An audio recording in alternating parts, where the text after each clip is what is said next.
pues parece tener el apoyo de varios sectores. Trataremos también el tema que se relaciona con aspectos políticos, la candidatura de Nadine Heredia, si es que esta se da, las opiniones del Jurado Nacional de Elecciones y el Tribunal Constitucional al respecto, y todo lo que significa el momento que se está viviendo entre el fujimorismo, el gobierno, el indulto, en fin, ese tema será motivo de análisis. Y también la opinión sobre la gestión de Susana Villarán, que pues por momentos pide la nulidad de la revocatoria y en otros instantes ella dice que no tiene temor a someterse a esta consulta. Pues bien, todos esos temas los tocaremos ahora. Pero, lo dicho, vamos a conocer a quien sería el próximo presidente de la Corte Suprema de Justicia. Doctor Duberlí Rodríguez, tenga usted muy buenas noches. Buenas noches, amigo Castillo. Parece que hay un apoyo importante, nunca está dicha la última palabra, pero ¿siente usted que tiene posibilidades de llegar a la presidencia de la Corte Suprema? Siento que tengo esa posibilidad porque de no ser así, en cierto modo no me habría presentado a esta elección. ¿Se lo han hecho saber sus compañeros vocales? Bueno, los votos o las decisiones obviamente son de carácter confidencial y solo se exteriorizan, se manifiestan el día de la elección. Sin embargo, varios de mis colegas me han expresado su apoyo y eso es lo que me da fuerza para continuar y obviamente yo participo para ganar. Bueno, tiene usted a competidores el doctor Almenara y el doctor Mendoza. Efectivamente, dos magistrados de primer nivel. ¿No es cierto? Pero las fuentes nos indican que usted tiene apoyo del sector del doctor San Martín y también del sector de Villestein. Bueno, eso no se puede, digamos, afirmar ni negar, porque esa decisión, como digo, está en el foro interno de cada uno, de tal manera que ellos el día de la elección ya se escogerán por cuál de las alternativas, de las tres candidaturas, ellos van a respaldar. Doctor Duberlí Rodríguez, antes de entrar al tema propiamente del... No, prefiero entrar al tema y después ver los temas personales. ¿Siente usted que el gobierno, el sector justicia, se está burlando, valga la redundancia, de la justicia en el caso Antauro Humala? Bueno, yo pienso que en un Estado de Derecho las resoluciones de los jueces tienen que cumplirse. Por la información que tengo a través de la prensa, porque no tengo conocimiento directo del caso, sé que ha habido una acción de garantía, un habeas corpus, donde una sala ha dispuesto el traslado del señor Antauro a un establecimiento penal. El INPE ha cumplido algo así por horas y luego lo ha vuelto a regresar a la base naval. Eso sería un desacato, sería un incumplimiento de una resolución judicial. Pero dice el primer ministro que se hace por seguridad. Bueno, es que por seguridad tiene que darse seguridad en todos los establecimientos penales, de tal manera que eso me parece que no es un argumento válido. Y por otro lado, las resoluciones judiciales tienen que cumplir. ¿Le está sacando la vuelta el gobierno a la norma dada por la justicia? Entiendo que habrá pues algún nivel de responsabilidad, no puedo yo decir el gobierno en general, algún funcionario administrativo habrá tomado esta decisión y el Poder Judicial en su momento tomará las medidas que corresponden. De ser el caso, a usted le va a tocar tratar de poner orden a este respecto. ¿Qué le diría al gobierno con respecto al caso Antauro? En el caso Antauro, si existe una resolución a través de un proceso de habeas corpus ya debidamente resuelto en instancia definitiva, porque si no hubiera sido amparado, iría al Tribunal Constitucional, pero si la sala ya ha resuelto a su favor, esa decisión tiene que cumplirse. ¿El cumplimiento por horas es un cumplimiento? No, no es un cumplimiento, eso realmente es una irresponsabilidad. Una irresponsabilidad del gobierno. Doctor Duberlí Rodríguez, el caso de los sueldos de los magistrados del Poder Judicial. También, a pocos días de la elección, si usted es elegido, va a tener que enfrentarse al sector economía y finanzas. ¿Qué cosa piensa usted al respecto? Yo aspiro, yo espero que antes de culminar este año, la gestión que está realizando el doctor César Martín, el actual presidente de la Corte Suprema, culmine exitosamente. Acuérdese usted que ya hubo un acuerdo consensuado con el Ministerio de Economía, e incluso cifras ya estaban establecidas, 87 millones para este reconocimiento, para esta regulación de los salarios, de las remuneraciones de los magistrados del Poder Judicial de todas las instancias. Somos 2.700 jueces en todo el Perú. Entonces, existe la ley orgánica del Poder Judicial que establece porcentajes, tomando como referencia principalmente las remuneraciones de la Corte, de los magistrados supremos. esta ley tiene ya más de 20 años y sin embargo nunca se ha cumplido. De tal manera que no se trata de un aumento, sino simplemente de una regulación, es decir, que ya se haga efectivo. El costo de esta ley ya estaba estimado en 87 millones con la reserva o los fondos de contingencia que tiene el Ministerio de Economía y Finanzas. De no ser así, imagínense, eso obligaría a que si no se lleva adelante este reconocimiento de remuneraciones, a que se hagan uso de las acciones legales, vale decir, el cumplimiento de una acción de amparo que se ha resuelto en la jurisdicción ordinaria, y por otro lado una sentencia del Tribunal Constitucional. Imagínense comparar las cifras. Implementar la sentencia del Tribunal Constitucional cuesta más de 400 millones, en tanto que avanzar en este acuerdo con el Ministerio de Economía solamente es 87 millones. Bueno, ¿y por qué razón sigue pendiente de cumplimiento ese consenso que usted nos menciona? Entiendo pues que habrán algunos cálculos, probablemente por lo que se llama el efecto espejo, vale decir, si les aumentan a los jueces, entonces también otros sectores van a reclamar, y por ese temor, por el cual nosotros no tenemos por qué responder, el gobierno, el Ministerio de Economía tiene que tomar las medidas presupuestales para digamos, cumplir los acuerdos que ya se han tomado. Doctor Rodríguez, usted ha mencionado el amparo. Yo quiero preguntarle por ese amparo. Hablo de la institución, que significa para muchos una gran posibilidad, otra vez, de sacarle la vuelta a los fallos judiciales. Los amparos, muchos dicen, son hechos a la medida del cliente y son aprobados a la medida del cliente. ¿Por qué hay jueces, muchos jueces, que abusan del amparo y con corrupción o sin ella le dan la razón rápidamente a quienes han tenido un fallo judicial en contra? Bien, efectivamente, como usted señala, existe un mal uso, un abuso de las acciones de amparo. ¿Usted lo reconoce? Así es, efectivamente. Hay jueces que abusan. Hay jueces que abusan. Y en ese terreno ya la ONMA, el órgano de control de la magistratura, está tomando cartas en el asunto. Existe una disposición que cada acción de amparo que se interponga debe ser reportada al órgano de control de la magistratura para justamente ver si efectivamente este proceso se desarrolla con normalidad. Porque tenga presente que las acciones de amparo se interponen indistintamente en varios lugares de la República. Así es. De tal manera que si no le sale en Lima, se van a una provincia, buscan por delivery un amparo, de Huancavelica, ¿no es entonces, cierto? Como quien dice, le sacan la vuelta al Poder Judicial. Pero ya existe una directiva nacional para que cuando se interponen estas acciones sea de conocimiento de la ONMA y está este organismo al tanto de cuál es el resultado. Pero, ¿funciona la ONMA?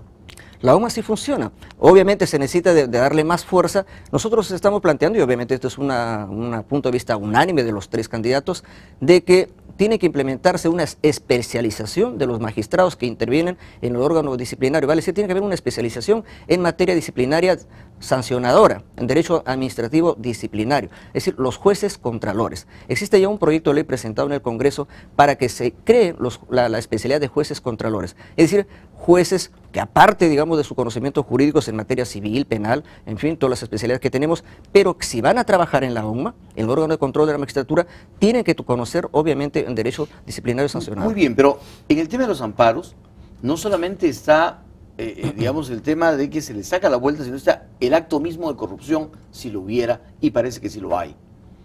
Entonces, en eso no se avanza, porque siempre hay jueces dispuestos a otorgar los amparos. Bueno, también ahí tendríamos que ver, pues, el nivel, digamos, donde se presentan estas acciones, porque un amparo empieza en un juez de primera instancia, por lo general un juez civil. Nosotros también en ese terreno estamos planteando que se separe la jurisdicción civil, la justicia civil de la justicia constitucional. Vale decir que se implementen juzgados constitucionales para que de manera exclusiva se dediquen a atender las acciones de garantía constitucional. Porque, ¿qué está pasando ahora?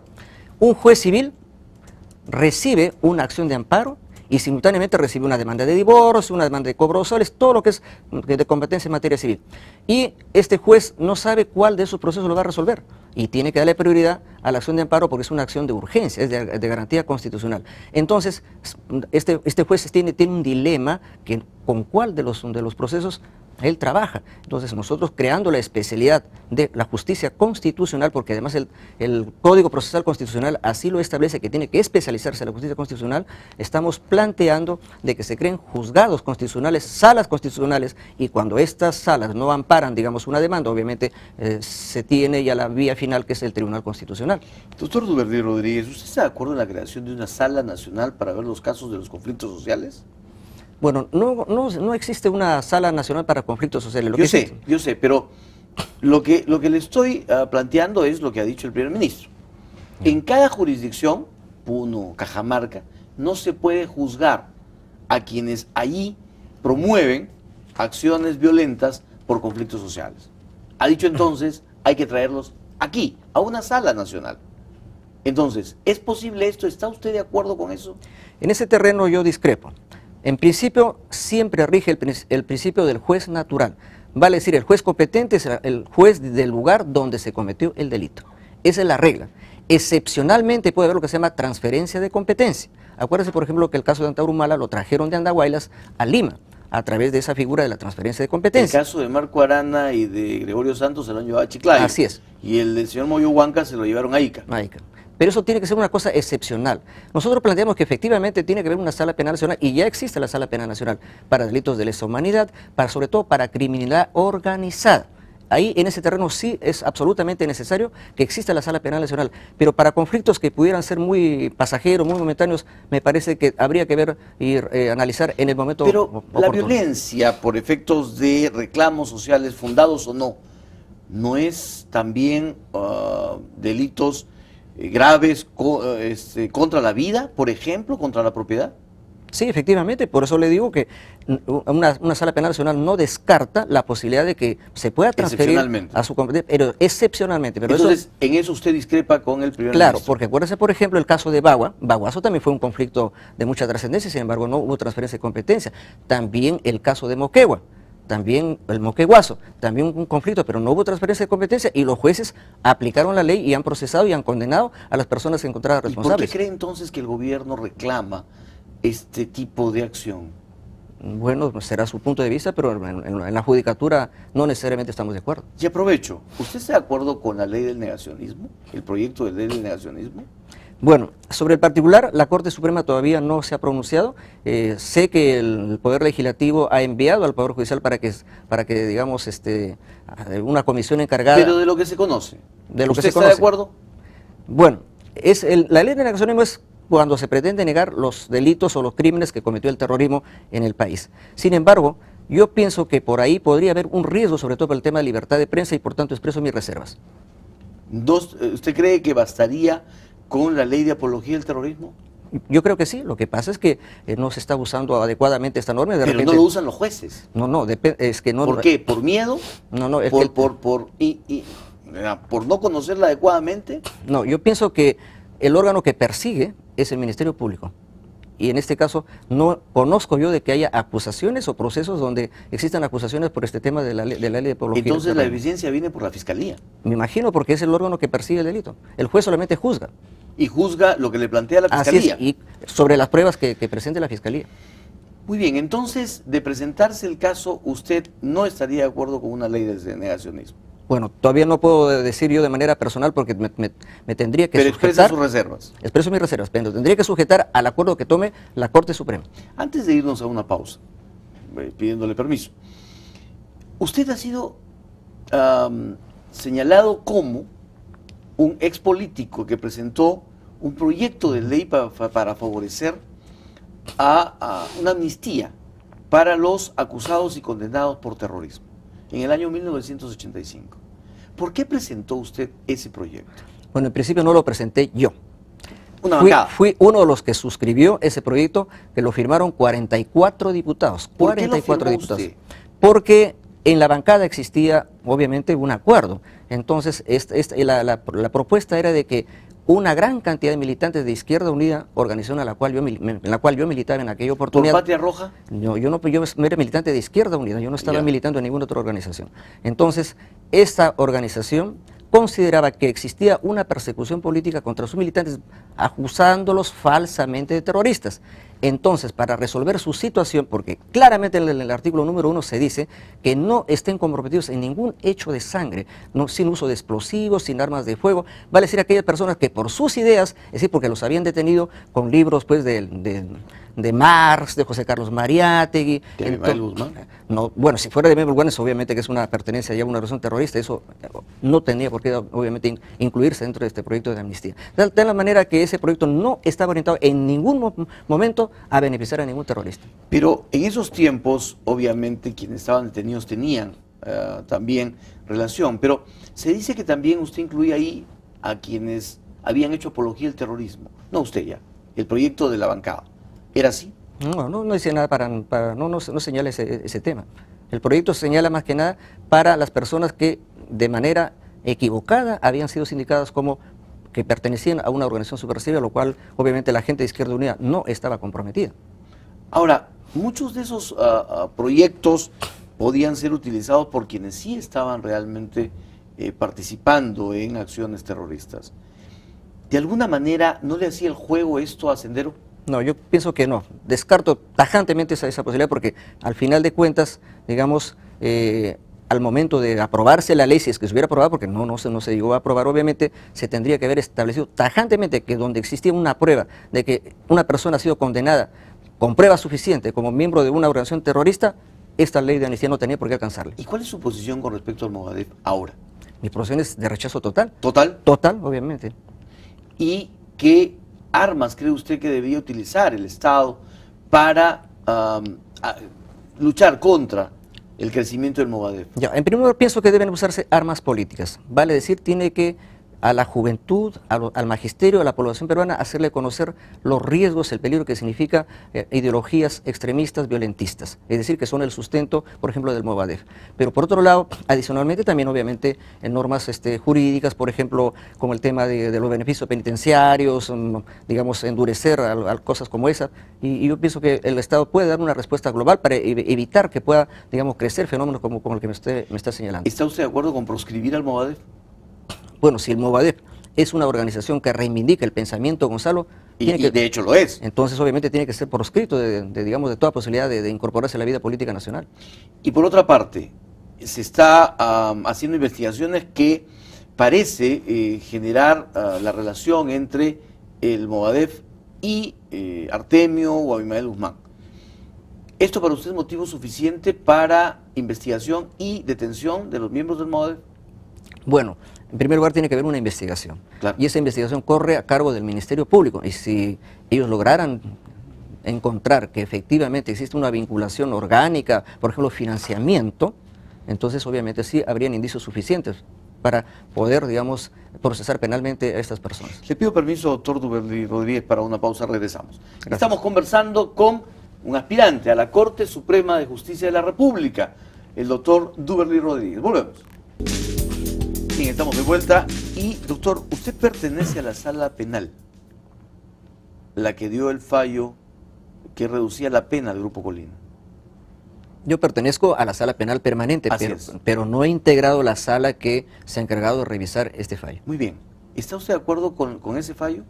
Bueno, yo discrepo con el contenido de ese fallo porque mi punto de vista está expresado en la sentencia del tribunal que presidí cuando se confirmó la sentencia de 25 años del expresidente de la República, el señor Fujimori. De tal manera que ahí nosotros habíamos establecido que sí eran delitos de lesa humanidad. Sin embargo, en materia jurisdiccional, los jueces tienen que respetar los puntos de vista de nuestros colegas, porque eso es propio, digamos, de un Estado de Derecho. ¿Y cuál es la posición de Duberly Rodríguez con respecto a la solicitud de indulto a Alberto Fujimori? Bueno, sobre eso, ese es un tema que corresponde exclusivamente al Poder Ejecutivo, como una amnistía le corresponde exclusivamente al Poder Legislativo. De tal manera que sobre eso yo no tengo que pronunciarme. Nosotros en cuanto a responsabilidad penal ya nos hemos pronunciado en su momento y esta decisión no está dentro de la competencia del Poder Judicial. Sin embargo, si el presidente otorgara un indulto, ¿usted respetaría la decisión? Obviamente sí. Sin cuestionarla. No, nosotros no tendríamos por qué cuestionar. Porque no, hablo de un cuestionamiento cívico, de un cuestionamiento político. No, eso que lo tendrían que hacer las personas que actualmente están actuando dentro del campo político. Doctor Duberly Rodríguez, entremos a otros temas relacionados con la independencia del Poder Judicial, por ejemplo, y su relación con el Tribunal Constitucional. ¿Siente usted que el Tribunal Constitucional vulnera muchas de las competencias del Poder Judicial? Bueno. ¿Legisla en la práctica? Una de las condiciones que debe garantizar el Poder Judicial es seguridad jurídica. Y la seguridad jurídica se obtiene, entre otras cosas, cuando ya se resuelve en definitiva y en última instancia un proceso judicial. Es decir, ya se agotaron todas las instancias, primera, segunda instancia, ya llegó a la Corte Suprema, es cosa juzgada. ¿Y la Corte Suprema es última instancia y definitiva? Así es, efectivamente. Sin embargo, el Tribunal Constitucional, en la práctica, se ha convertido en cuarta instancia. ¿Es así? Bueno, Pensamos nosotros en el Poder Judicial que en muchas oportunidades el Tribunal Constitucional se ha convertido en una suprainstancia. Vale decir, ya no respeta la cosa juzgada. En temas que son de competencia de la justicia ordinaria, por ejemplo en homicidios. Acuérdense el caso de la señorita Yulana Yamoja, que anuló una sentencia de la Corte Suprema. Entonces, eso nos parece una interferencia grave, que sin embargo nosotros tenemos pues que respetar obviamente las competencias de los órganos. En este caso el Tribunal Constitucional es un órgano constitucional y sus decisiones nosotros las respetamos. Sin embargo, les invocamos a que hagan ellos una especie de autorrestricción, de autocontrol, para que no vulneren, digamos, las competencias de un poder del Estado, como en este caso es el Poder Judicial. ¿Cómo se podría generar una solución definitiva a ese tema? Bueno, pienso que el Tribunal Constitucional tiene que tener en cuenta que su atribución, su competencia es resolver los casos que tienen que ver con la justicia constitucional, es decir, acciones de amparo, habeas corpus, acciones de inconstitucionalidad, más no pues ver el tema de los homicidios, de las violaciones, de los delitos comunes, porque eso es competencia exclusiva del Poder Judicial.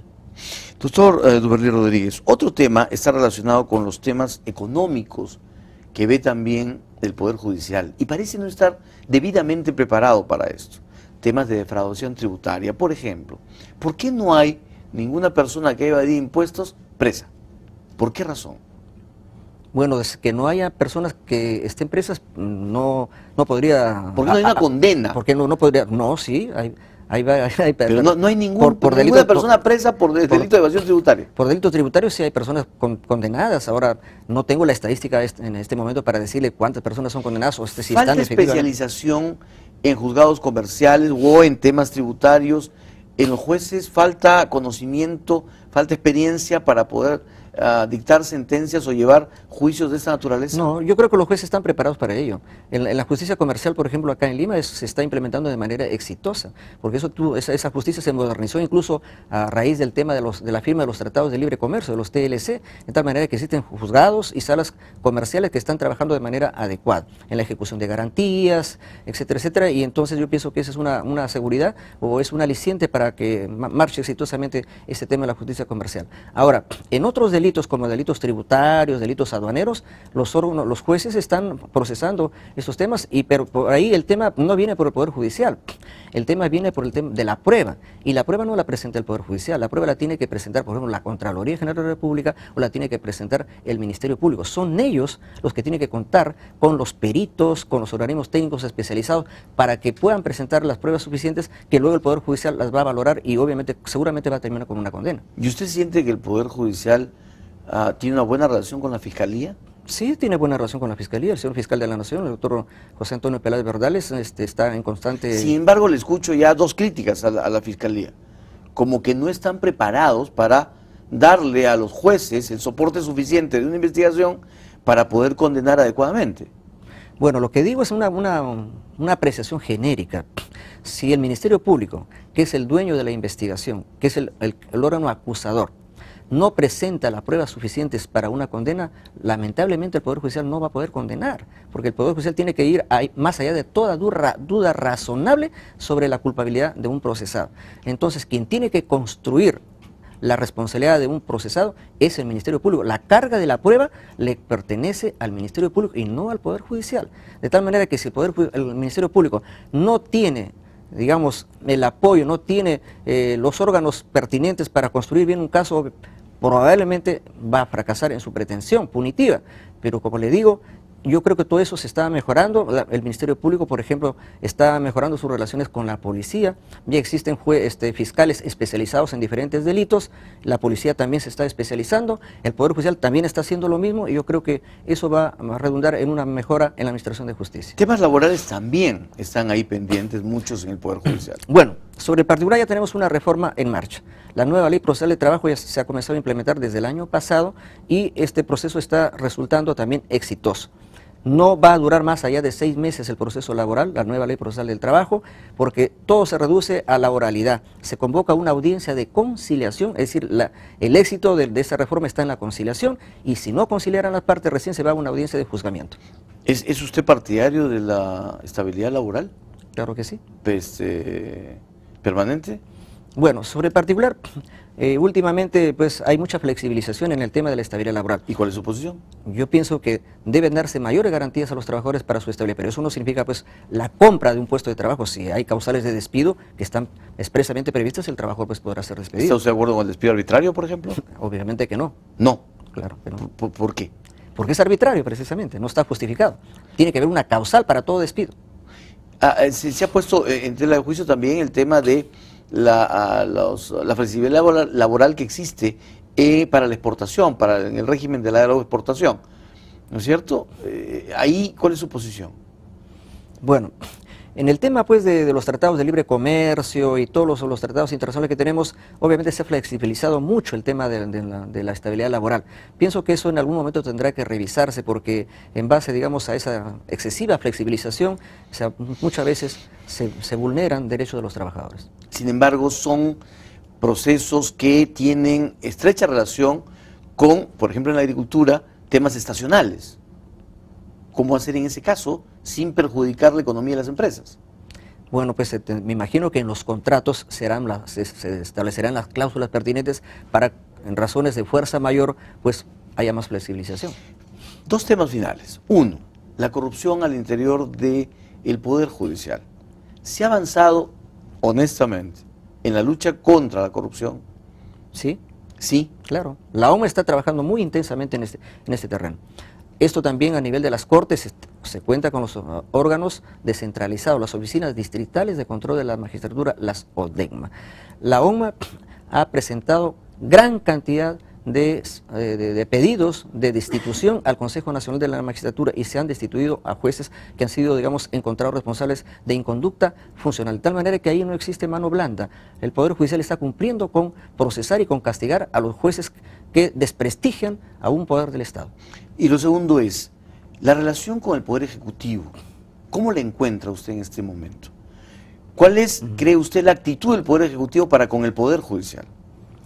Bueno, pienso que esta relación últimamente se ha visto resquebrajada un poco con el tema de la remuneración de los jueces ante el incumplimiento del Poder Ejecutivo de este acuerdo consensuado que se tuvo con el ministro de Economía. Eso es una realidad, no se puede ocultar. Eso nos ha obligado que en la Sala Penal de la Corte Suprema aprobemos un proyecto de ley como iniciativa legislativa propia nuestra y le hemos presentado al Congreso. Pero en el Congreso la bancada del gobierno no ha dado el visto bueno para que se discuta de inmediato esta propuesta legislativa. Sin embargo, nosotros no pensamos que deba haber una confrontación entre los poderes del Estado, tiene que haber una política de colaboración estrecha, de tal manera que hay que retomar, digamos, las mesas de diálogo, hay que retomar la confianza, porque lo que está de por medio no es qué poder del Estado gana, ni demostrar cuál de los tres poderes es el que tiene más poder, sino que los tres poderes del Estado estamos al servicio del país. En el caso de seguridad, en el caso de narcotráfico, en el caso de terrorismo, se ha acusado mucho a los jueces, no solamente de ser débiles, sino de sacar de la cárcel a muchos vía una serie de procesos irregulares, y también el caso de los terroristas. ¿Diría usted que los jueces se prestan muchas veces, lamentablemente, al juego de la delincuencia, el narcotráfico, el terrorismo? Bueno, yo descarto esa posibilidad. Los jueces actúan conforme a la ley y conforme a la Constitución. Obviamente en algún momento ellos podrán de repente emitir una resolución equivocada, pero tenga en cuenta usted que existe la segunda instancia. Si un juez emite una resolución equivocada, las partes pueden imponer esa resolución y va a ir a una segunda instancia, es decir, a una sala o eventualmente a la Corte Suprema. Existe la posibilidad de corregir un fallo equivocado. De tal manera que los mecanismos están dentro del propio Poder Judicial para corregir una decisión que sea irregular. ¿Usted sería de la idea de cerrar Chayapalca y Yanamayo?